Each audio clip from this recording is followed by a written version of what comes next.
Hello everyone, ButteryButters here, and welcome to the faction vote for my new Let's Play, Third Age Total War Divide and Conquer submod. Now, this is a total conversion mod for Medieval 2 Total War, and if you don't know what that is, it's basically a strategy game where, you know, there's war. So yeah, this is based extremely heavily off the lore of Middle-earth in the Third Age, the War of the Ring.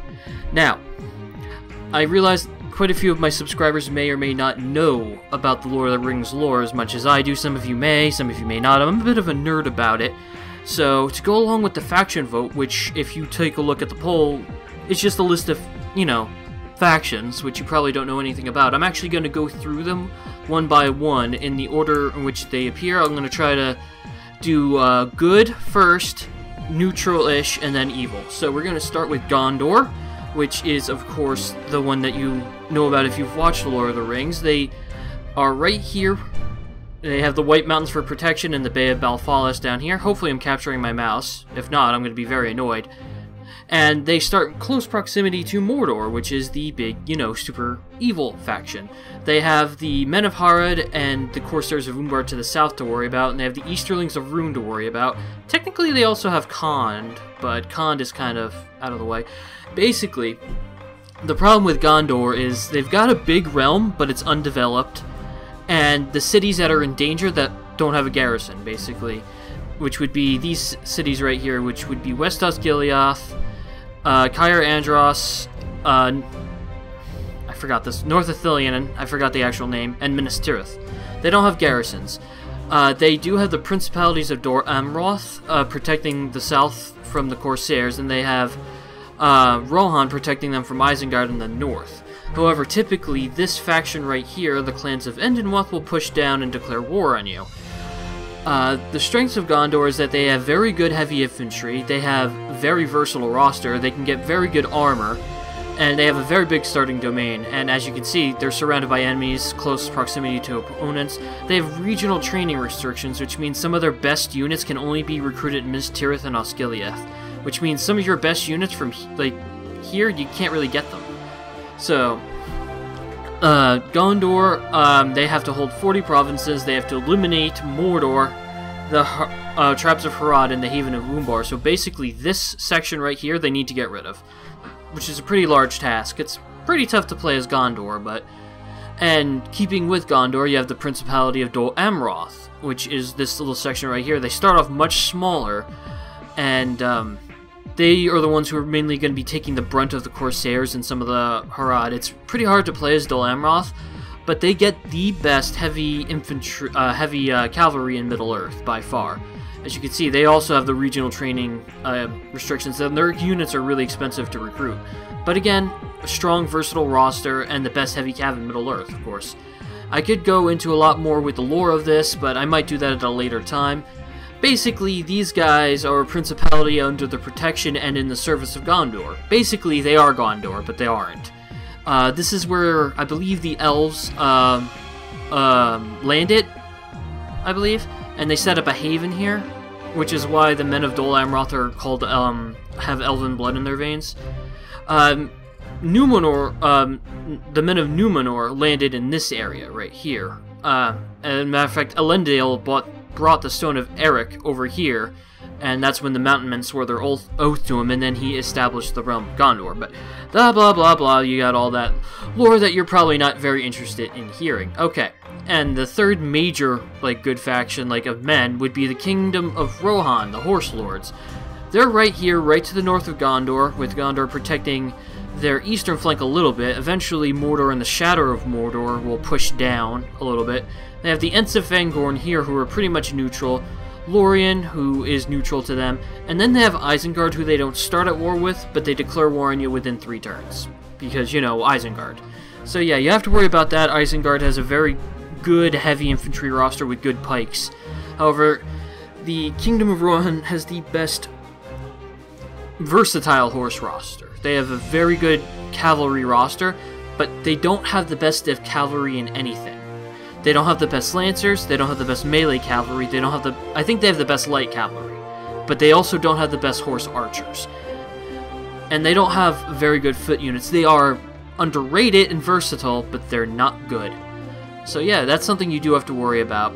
And they also have the protection of the White Mountains here, and very defensible here at the Gap of Rohan if you can hold on to that castle. But again, and they also can't upgrade their armor very much. They're very much light armor race. And then you have Breeland in the Shire, which is right here. Of course, Council Master Barleyman, the bartender at the Prancing Pony at Bree. Now, the thing about these guys is they start off relatively safe, and they have a great economy, and they can recruit some of the Dunedain, but basically, their elite units are kind of low, like, quality. Their militia units are crap. They don't have good cavalry. And if the Dunedain falls to the remnants of Angmar, the North Dunedain, then they have an extremely powerful northern neighbor. In my experience, I've seen Bree expand aggressively south. I'm not sure how they are able to. Good English by me, but they are. Anyway, Breeland in the Shire, it was part of the Kingdom of Eriador until it, fell apart. So, a little bit more lore there. And speaking of the Kingdom of Eriador, you have the Northern Dunedain, which is, of course, led by the infamous, famous Aragorn. And his heir is the Ranger Captain Eldarion, which would be his eldest son, although technically he wouldn't have been born yet. He would have been born pretty late in the Third Age. No, he would have been born in the Fourth Age. The Third Age ended with the death of Sauron. So yeah, the North Dunedain, they start pretty small. They only have, I think, 2 provinces to start with. One here, and actually I don't even think they have 2 provinces. I think they start with 1, and then they have an army over here which can take 2 provinces, and you have to hurry, otherwise Bree will take them. But the thing is, like, they have to pretty much weather the entire storm of the remnants of Angmar protecting Bree, so it's very challenging because you don't have a lot of room to expand except into orcs, basically. However, they have an extremely versatile and extremely strong roster, but they have slow recruitment, strong neighbors, low population, all you can see right here. How they get access to good units very early. They're the barracks that allows them to recruit a lot of their good units, which aren't technically militia. It only takes 2 turns and you can build it right away. And they start with the ability to recruit Dunedain, basically archers. They have access to good starting archers, and they also get access to the Dunedain swordsmen really early. So, but again, it winds up getting a little bit expensive. However, when you get to the late game and you get these Arthedain Royal Guard, it's ridiculous. These guys barely have the upkeep of the Elder Lancers, which they're about as good at. They're very slightly less powerful than the Elder Lancers of the Elves, but they cost a full 600 less per turn to maintain, which makes them very powerful. Especially if, say, you kind of let Bree fall to Angmar a little bit and then you take their territory from them, you get a very good economy if you let that happen. So the Northern Dunedain, if you don't install a patch, they will crash at every single opportunity, because you need to, there's a little hotfix for them. Keep in mind some of these, this build, 0.5 of Divide and Conquer, is a bit unstable right now. Some of the factions are a bit broken, there will be crashes, blah blah blah. And I think that takes care of the Men of the North. And then you're going to go with the men, no, these are the Men of the, technically the Men of the, would they be the Men of the West? Yeah, the Men of the West. These are the Men of the North, the Kingdom of Dale. If you've watched the Hobbit movies, the Men of Dale were the ones that, got burned to the ground by Smaug. Anyway, they start off with 4 provinces right here, and a lot of room to expand into rebel territories. However, due to the death of Smaug, they're economically ruined, meaning their provinces start undeveloped, which makes the early game extremely difficult. Rune, the Easterns of Rune, will typically declare war on you as soon as your borders touch, and Rune is extremely fucking powerful.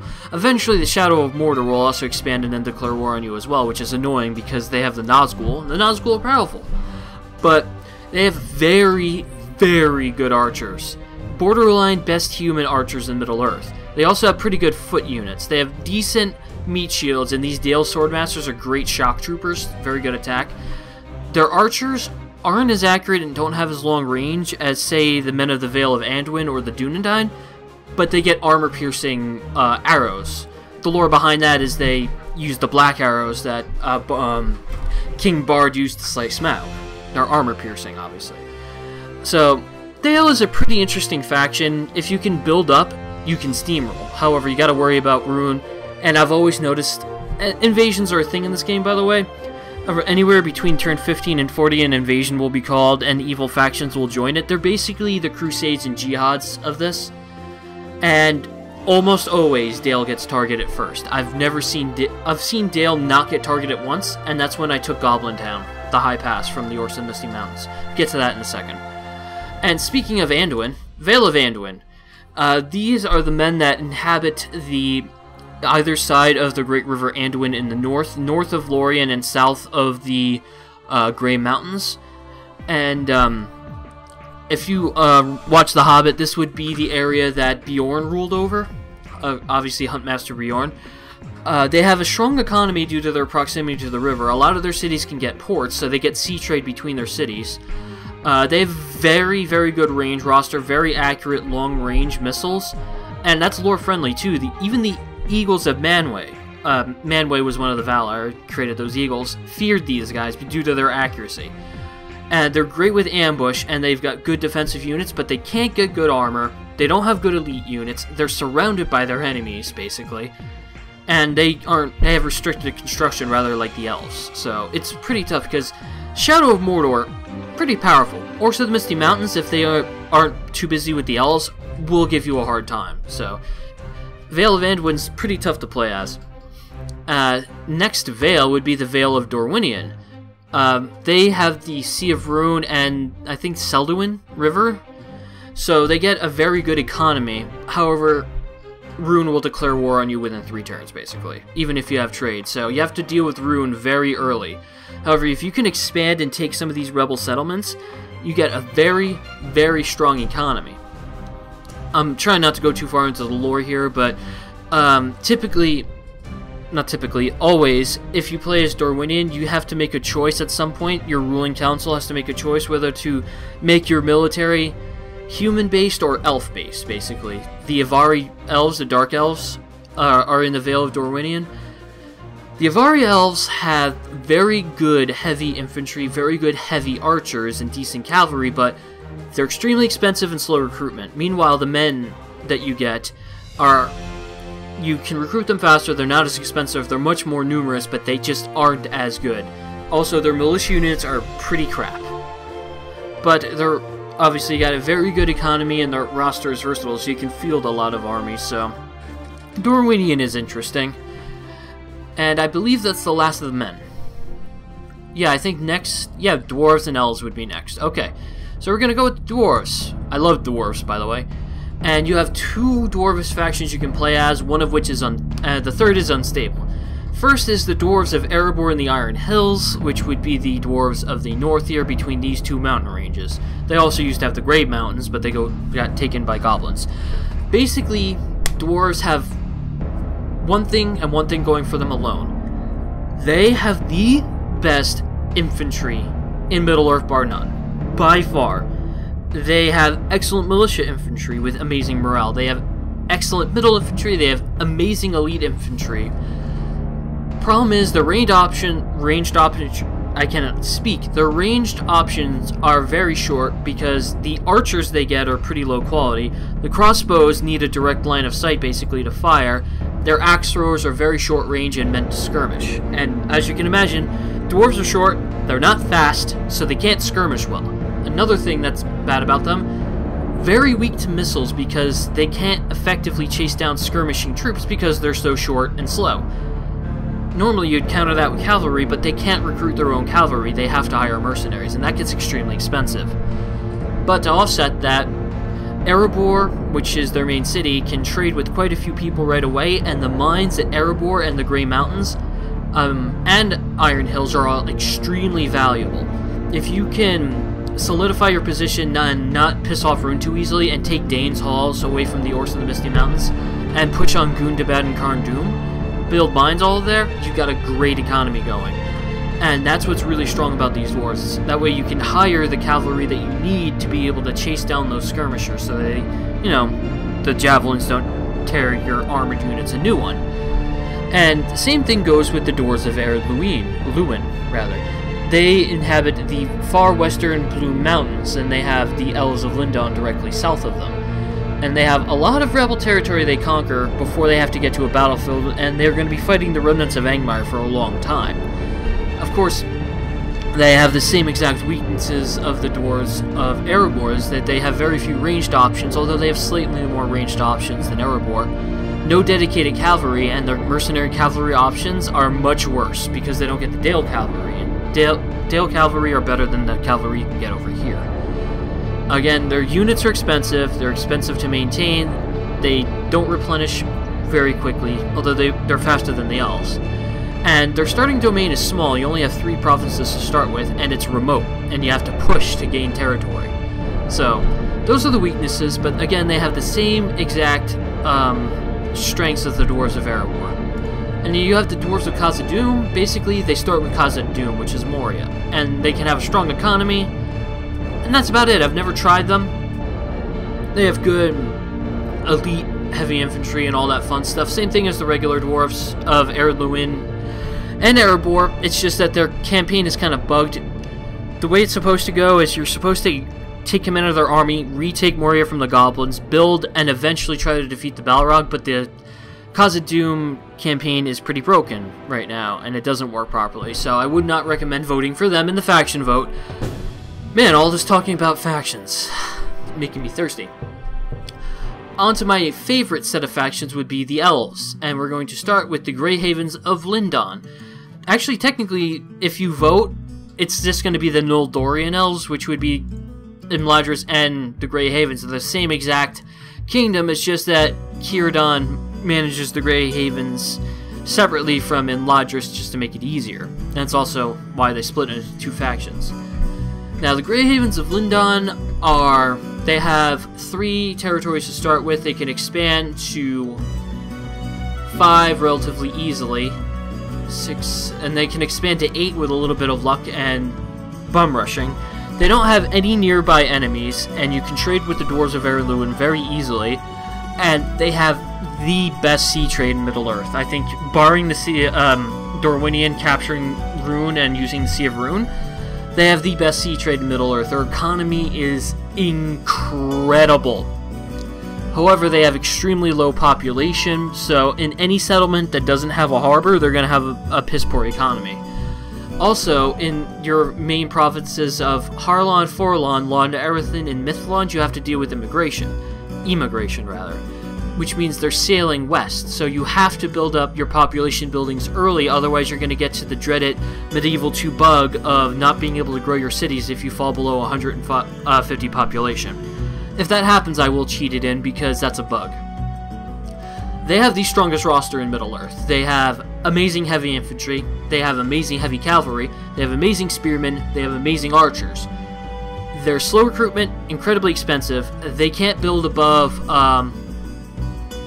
Large Town, I believe. Or rather, I think they can build above it, but they won't get stone walls. They're extremely safe, they get very good armor. Unfortunately, they have to travel a very long way to get their victory condition. They have to go from here where my mouse is and sail all the way down to here to take out Umbar. And then they have to sail up Anduin to take out Mordor, which is very annoying. You also have to take the Shire, which means eventually backstabbing Ghra, unless you want to use your economy to buy the Shire. But yeah, I mean, I love the Grey Havens of Lindon. The only problem is their generals are spearmen. They don't have cavalry generals, which is highly irritating. Their militia cavalry is pretty good. It's okay, it's serviceable, but it's pretty expensive and slow to recruit. So they don't have cavalry generals, which is very annoying to me. But the Fallis Lords, which is their general's unit, their spearmen, are extremely good spearmen. They're not the best spearmen in Middle-earth. I believe those are the Fountain Guard of Gondor, or the Imladris Guards of the realm of Imladris. Those would probably be the 2 best foot spearmen in Middle-earth, but anyway, that's enough of the Grey Havens of Lindon. We're going to talk about the other Nordorian kingdom, the realm of Imladris, which probably has the more interesting, if more challenging campaign and the weaker economy. They start with one province of Imladris, and if you don't play as them, they immediately go down and take Eregion, which is down here, but they leave this province right in the middle, which is highly annoying. You have to deal with the Orcs of the Misty Mountains right off the bat. If you go to Region and don't leave it defended, you'll have to deal with the Wildmen of Dunland. If you expand to the north to this village of Dolbrin, you'll have to deal with the remnants of Angmar. However, the Orcs of the Misty Mountains always take this settlement and this settlement before I can get to them, so I have to bum rush them to cripple their southern effort and push south right away, and then I could focus on the north. They have the best elites in Middle-earth, not the best overall roster, but they have a very strong roster, and surprisingly versatile cavalry. It's slow recruitment, very expensive, restrictive construction, small starting domain, blah blah blah blah blah. And here's a weakness they don't tell you about here. Imladris has a weak economy just in its first city. Eregion, the region I normally rename as North Eregion, Zagkala, which is this citadel fortress I usually take from the goblins, and Goblin Town are going to be your main money makers, but your economy is never going to be as strong as the Grey Havens and Lindon unless you backstab the Dunedain and Bree and take their lands, basically. That's the main problem, so you won't be able to field as large of an army as Lindon, which is annoying. They are fun to play as, though. I love playing as these guys. They're my main choice. The Nordorian Elves are my main choice for good factions. If I had to choose a faction of men, it would either be Dol Amorth or the North Dunedain. And I had to choose a faction of dwarves, it would probably be Erebor and the Iron Hills. Those would be my choices of elves, men, and dwarves for good factions. Now, the other two are the Sindarian kingdoms of Thranduil's realm of Mirkwood, although I can't remember what Mirkwood is actually called, and the realm of the Galadhrim in Lorien. Now, the realm of the Galadhrim is bugged a little bit. You're going to experience crashes as them. Some people don't experience them. I have, which is unfortunate. They have a very versatile elite roster with great archers and good roster in general. They have a small starting area of only 2 provinces. You can really only expand south in one direction and east in one direction, and then you have to deal with the shadow of Mirkwood. Unless you want to backstab the Vale of Anduin, who you don't actually start Outlet with, and Rohan, although that pisses everyone off. So they have a very interesting challenge. It's really hard to field an army as them because your starting area with your economy is kind of piss poor. Unless you push on the Vale of Anduin and basically take Anduin, which I would consider if I played as Galadhrim. However, I do experience quite a lot of crashes as them. The Galadhrim March Wardens, I think, are the best overall elite infantry. They have very good missile attack because they're archers. They have good range, amazing accuracy, and their weapons, their melee weapons, are armor piercing, so they can engage in melee with Nazgul and trolls and potentially kill them, which is really nice. Wow, this is a really long explanation faction vote video. Just bear with me, guys. And then you have the Thranduil's realm. They have an interesting selection of infantry, but overall their infantry, compared to the rest of the elves, is really subpar. But they have a wide choice of archers in general, the best archers in Middle-earth by far, and have decent horse archers, although you only really have 2 units of cavalry to choose from, which is unfortunate. You only start with 2 provinces, and as soon as you start pushing south, you gotta deal with the Shadow of Mirkwood, which is unfortunate. But you start in close proximity to Dale and Erebor, and the Vale of Anduin, which can jumpstart your economy. The Hinadar are the best archers in Middle-earth. They have the best missile attack. I think they have the best melee attack for an archer. They've got great speed, great morale, extremely good defense. I think their starting defense is 30.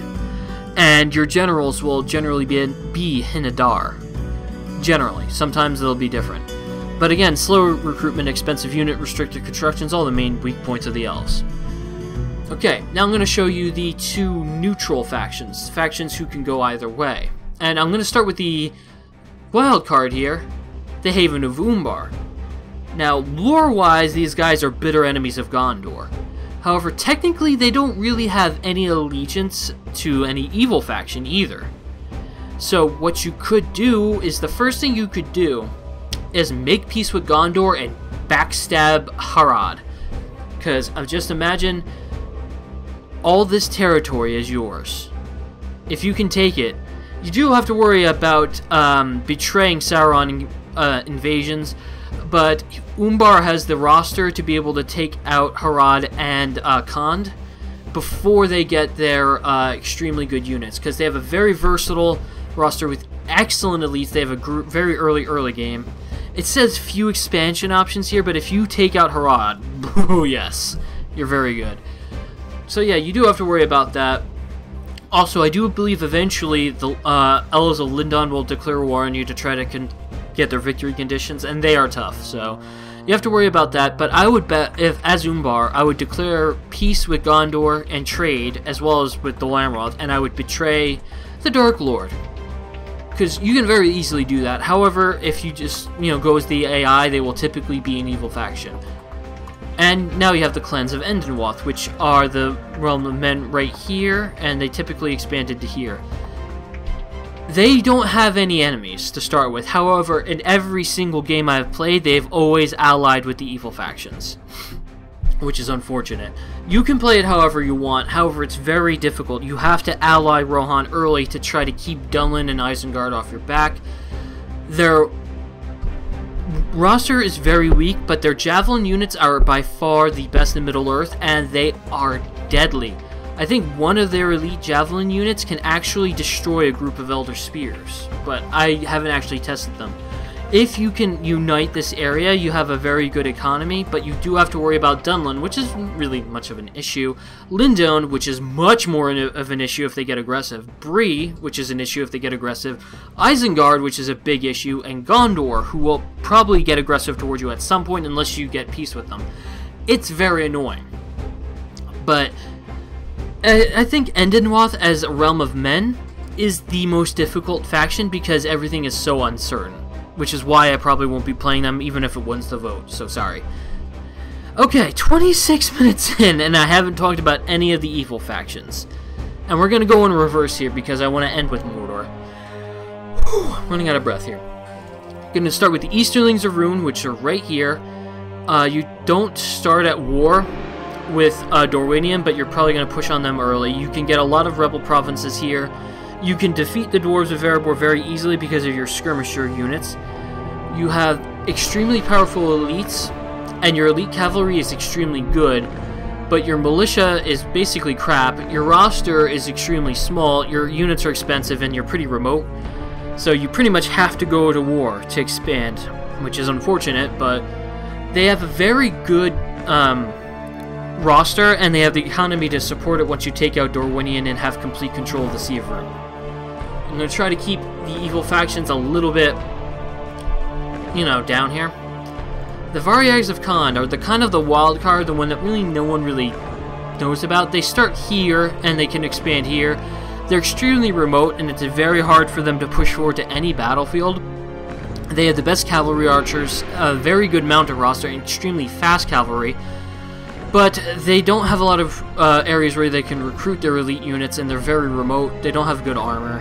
And basically, they're stuck in place, which allows you to turtle and build your economy, but you have to take out Dol Amroth, Dor-winion, and Gondor. And you have to hold 40 regions. It's very difficult to do that as the Varyags of Khand. I think in the next update of Divide and Conquer, they're going to add a script into these guys for the Blue Wizards.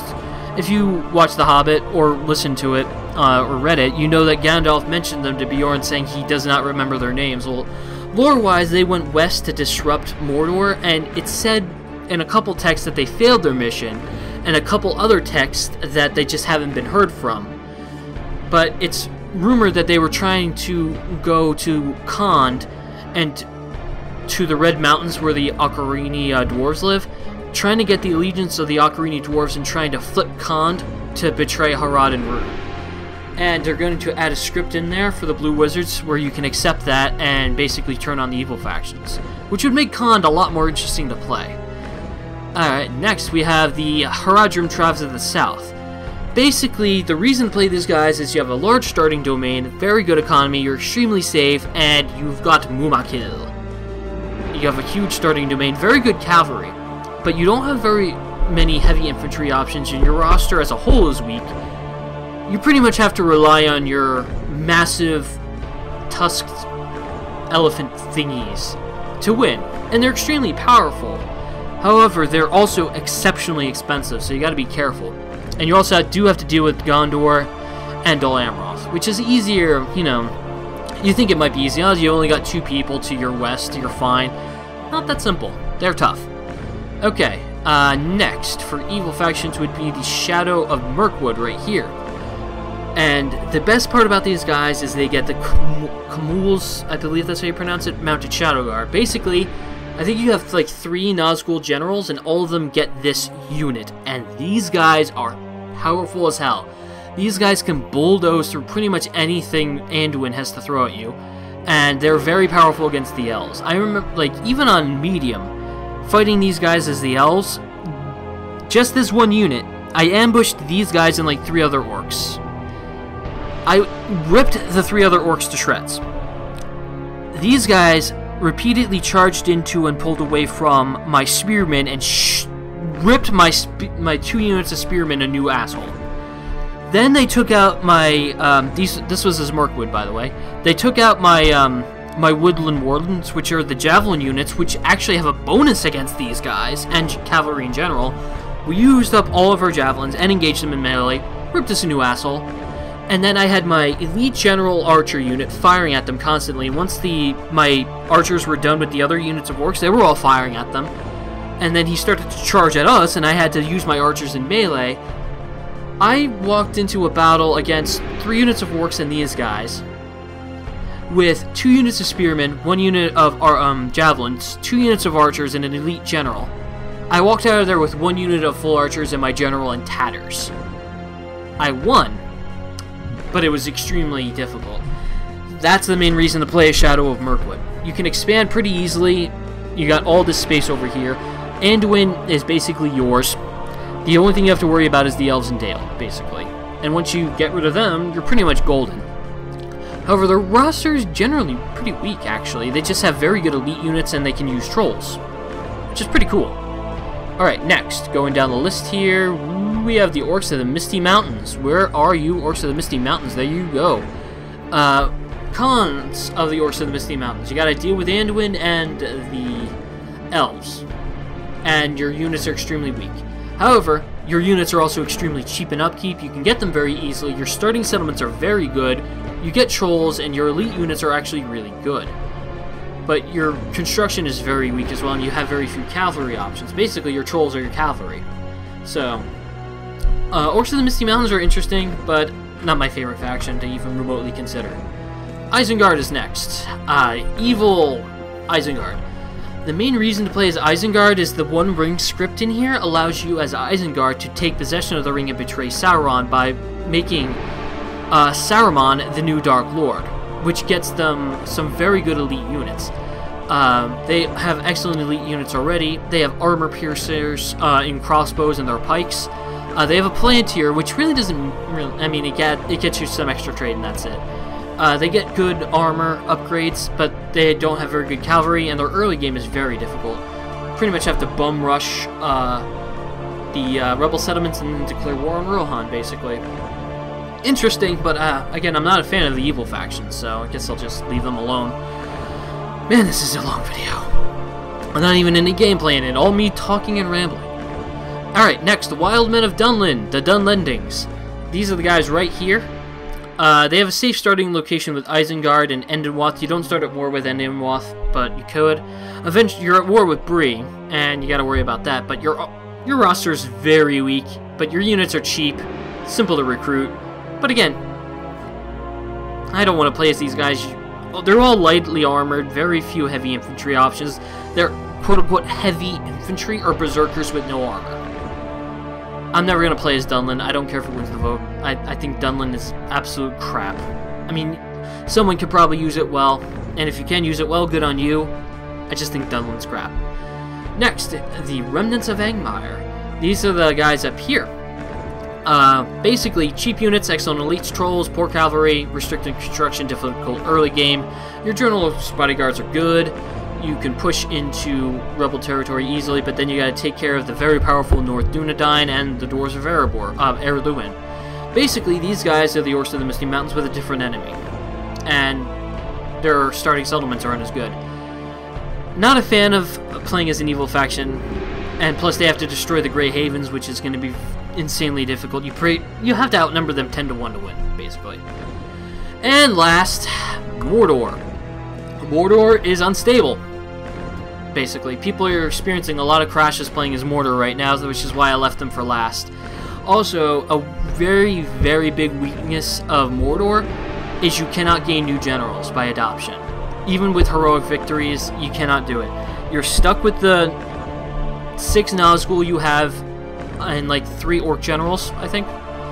And if Dol Guldur is taken, I believe the 3 other Nazgul come to you. The big strength of Mordor is if you manage to get the One Ring to Barad-dûr, you gain control of Sauron. Sauron can actually, you know, leave Barad-dûr. I don't think Sauron will actually appear in Barad-dûr. It says your leader is Sauron, but I think you actually have the Witch King as your main general. And Sauron is the most powerful unit in Middle-earth. He trumps the Ents, he trumps the Balrogs. So yeah, you got that, and you also have the Ringwraith generals. Your starting settlements are strong and your units are cheap, but they're pretty weak until you get to your Ogla-High. Ogla-High are the best trolls in the game, basically. They can hold their own with Ents, for the most part. Yeah, they're powerful.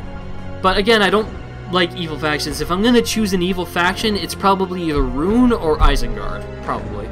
So, after 36.5 minutes of talking about these factions and not going really into the lore of them at all, finally you guys get to vote. You've listened to me talk about their strengths, their weaknesses, their locations, and a little bit of their lore.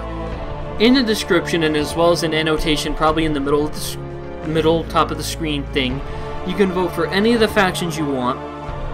In addition, you can comment below whether you would prefer good or evil factions, which factions you think are interesting, if you think this series is going to be interesting, blah blah blah blah blah blah blah.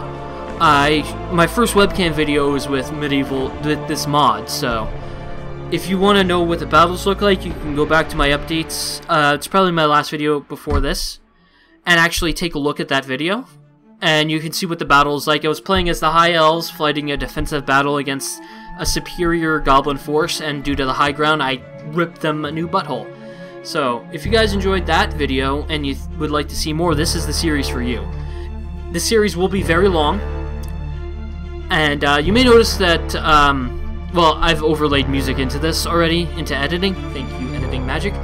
But you're not going to be able to listen to the Lord of the Rings soundtrack, the soundtrack that comes with this game, which is a shame because it's got an incredible array of soundtracks. The sound cues are all perfect. The battle musics are great. Campaign music is great. I can't use it because of, you know, blah blah blah blah blah, monetization, blah blah blah, third-party content, blah blah blah, take down my channel, yay! That's about the summary of it. Also, there's a lot of like clips of events, like for example, if the Hornburg gets sieged, it shows you a clip of the Battle for Helm's Deep in the second Lord of the Rings movie. I have to skip those, unfortunately, because they use copyrighted material, so you're not going to be able to see those. If you own Medieval 2 Total War and are interested in figuring out how to install it, let me know, I'll make an installation video. But again, comments below, good or evil factions you think are interesting, vote on the factions. You can only vote one time, but you can vote for multiple factions. So if, say, you're interested in seeing Dol Amroth, Dor-winion, and Endenwath, vote for all 3 of them. If you're interested in seeing all of them, vote for all of them, by all means. Vote for whatever you want. You have the option to choose as many as you want, but only once. So, again, I'll see you guys when I get a reasonable amount of votes to start the series. I'm thinking at least 30 votes. Try to get a, you know, good set of votes. If I'm noticing that no one's really pulling ahead in the voting, I'll take the ones that seem to like be more popular and I'll narrow the vote down to them and I'll make a new video, basically. So, like, say the Noldorian, Sindarian Elves, and Dol Amroth seem to be the biggest vote getters. I will make another poll with Dol Amroth, Lindon, Imladris, Galadhrim, and Thranduil's Realm as the options to vote, and then you'll vote among those. So yeah, I'll see you guys in my next video. If you like this extremely long 40-minute rambling, make sure to hit that like button for me. Again, leave me a comment, guys, and I will see you guys in the first episode of whatever you guys vote for. Take care, and Really should have learned Elvish for this. I've almost memorized the inscription for the ring. Ashnash Gambatul, Ashnash Gimpatul, Ashnash Thrakatuluk, Ash Ishke Krimbe Grimpatul. It's completely wrong. It's close, but it's wrong. I'll memorize it for the actual series. I'll probably learn some Elvish for the series, especially if I get one of the Noldorian kingdoms. I'll probably learn how to say, hello, my friends, and welcome back in Elvish for this. More likely. Again, all stuff I'm thinking about. Anyway, I'll see you guys next time. Take care. Peace.